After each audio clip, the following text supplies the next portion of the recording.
Olá, a gente começa mais uma edição do programa de Utilidade Pública. Muito obrigada pela audiência. Hoje a gente vai estar falando sobre o método de ensino, o sistema, que é o montessoriano. E a gente vai estar falando sobre duas óticas, tá certo? A gente vai estar falando voltado para a vertente do ensino mesmo, da educação, e vai estar falando voltado para a vertente da arquitetura. Por isso, aqui no estúdio com a gente, a arquiteta Thaís Porto e Lélia Bittencourt, que é pedagoga. Muito obrigada pela presença de vocês aqui no programa.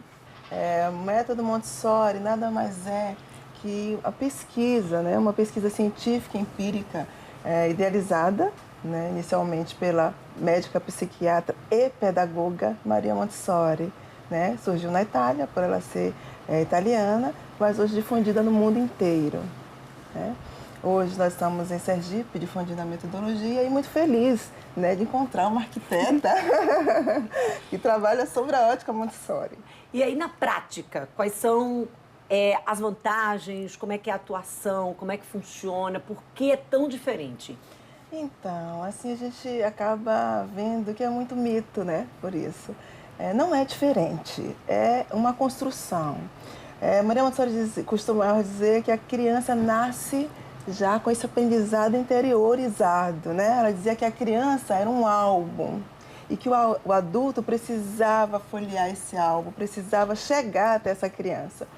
Nos dias de hoje, né, com toda essa evolução de internet, né, online e tal, nós estamos aí resgatando isso. Como você mesmo me colocou aqui, me confessou que veio de uma escola montessoriana, e isso lhe trouxe um impacto muito bacana para a sua vida. Você, quando viu aqui o material agora, você, né, chegou a respirar. Lembrei da minha infância. Então, Montessori, ele traz como vertente essa construção, né, onde a criança, uma vez vista, né, através dos materiais, jamais esquecerá. E traz não só, provavelmente, para a educação, mas para a vida. Né? Está aqui uma arquiteta que tem esse olhar Montessori, onde Montessori não está só na escola, só na educação, precisa estar nos lares também. E aí, como é que surgiu essa ligação da arquiteta Thaís com o Montessori? Minha ligação com o método montessoriano veio de incessantes buscas, mesmo pessoal, porque eu sempre fui muito interessada na parte de educação infantil, apesar de ser arquiteta, gosto muito de criança, do desenvolvimento infantil. E eu conheci o método Montessori na Itália, no tempo que eu morei lá, e eu via que as escolas lá, elas eram totalmente diferentes do que a gente tem aqui como padrão. Aqui tem uma hierarquia dentro da escola, e o método Montessori, ela deixa a criança livre, que aí a criança por si só vai aprendendo e se desenvolvendo. Óbvio que tem, claro, aquele visto, a pessoa está sempre analisando a criança, ela está... É uma liberdade acompanhada. É uma liberdade acompanhada, exatamente. E o método Montessori me encantou desde lá. Quando eu comecei a pesquisar sobre isso, eu descobri Maria Montessori, descobri toda a ideologia dela e tentei sempre puxar o método Montessori para dentro das casas. No caso, meu foco é bastante forte em quartos infantis, ambientes escolares e um pouco na casa, porque a partir do momento que você tem uma criança dentro de casa, a casa inteira muda o contexto dela.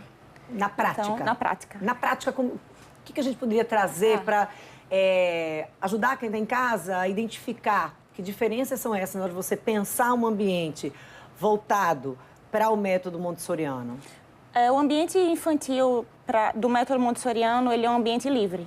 Então, a criança tem livre acesso a tudo aquilo que pode fazer o desenvolvimento dela, ajudar no desenvolvimento, por exemplo.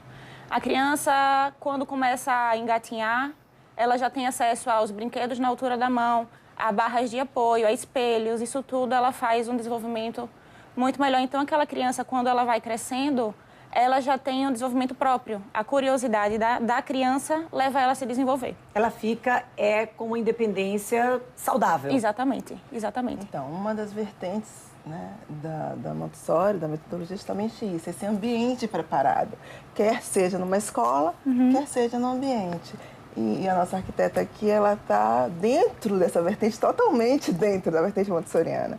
Quando ela diz que esse ambiente tem que estar todos os objetos à mão da criança. Em escolas montessorianas, todo o material, toda a sala não é preparada para o adulto, não é preparada para o professor.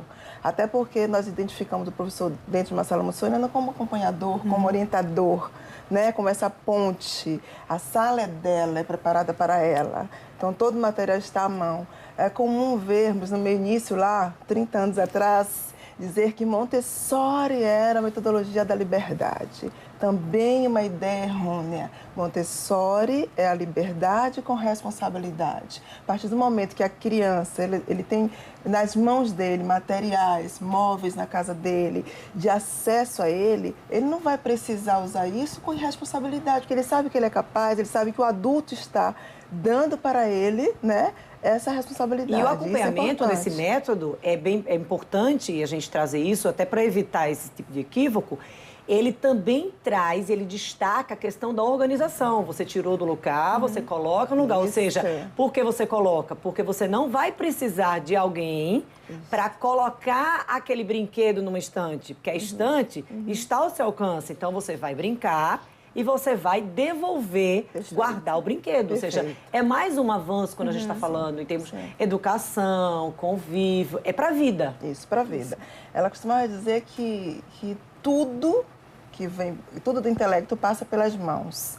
Hoje, existem pesquisas na área de neurociências onde já detecta que o método Montessori trabalha as funções executivas. E é fato, né? Porque Montessori é concreto.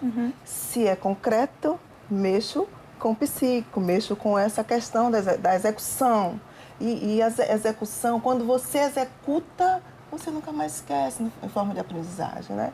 E, assim, eu sou uma veterana apaixonada pelo método. Nas escolas, você falou, Thaís, que faz projetos também em ambientes, em centros educacionais.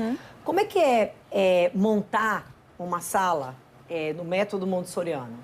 Então, qual é a arrumação? A sala do método montessoriano, ela é sempre vista com a ótica do aluno, da criança.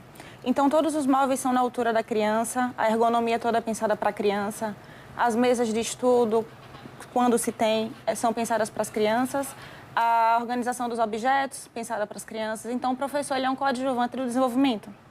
Então, aquela sala ela é confortável para quem está estudando, que no caso são as crianças. O desenvolvimento é livre, então a criança tem, óbvio, que guias, né, dentro da sala, mas ela tem total acesso ao desenvolvimento próprio. E a gente está falando, para que faixa etária? Então, eu desenvolvo projetos desde recém-nascido até o desenvolvimento total da criança. Então, claro que a gente sabe que tem um certo receio das mães para um bebê tão novinho, assim, já está dentro de um ambiente livre, mas é um ambiente totalmente seguro. Então, é desde que nasceu até o desenvolvimento total. Então, você vai passar a ser natural, aquela independência, aquela tomada de decisão, aquela organização. Exatamente. Imagina você, um quarto, um bebê, dentro de um berço, totalmente impossibilitado de fazer seus movimentos, né? E de 0 a 6 anos está comprovado que é a idade de movimento, de sensorial, literalmente. E dentro desse berço ali fechado, ele está sendo tolhido desses movimentos e automaticamente tolhido do sensorial. Quando a arquitetura vem com um quarto totalmente projetado na linha Montessori, onde a caminha, esse berço deixa de existir e essa cama está ali sobre tatames, um colchãozinho ao chão, com um tapetezinho para proteger possíveis tombos que não serão tão, né, porque não está no alto.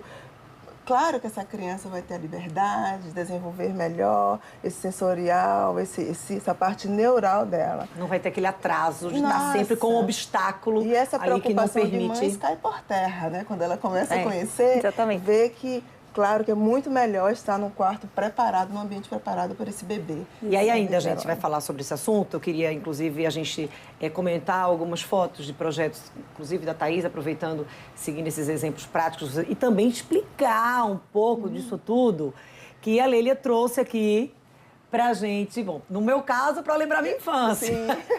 Mas para quem não conhece, conhecer um pouco mais dessas ferramentas que auxiliam aí nesse método. A gente volta já a 2 minutos.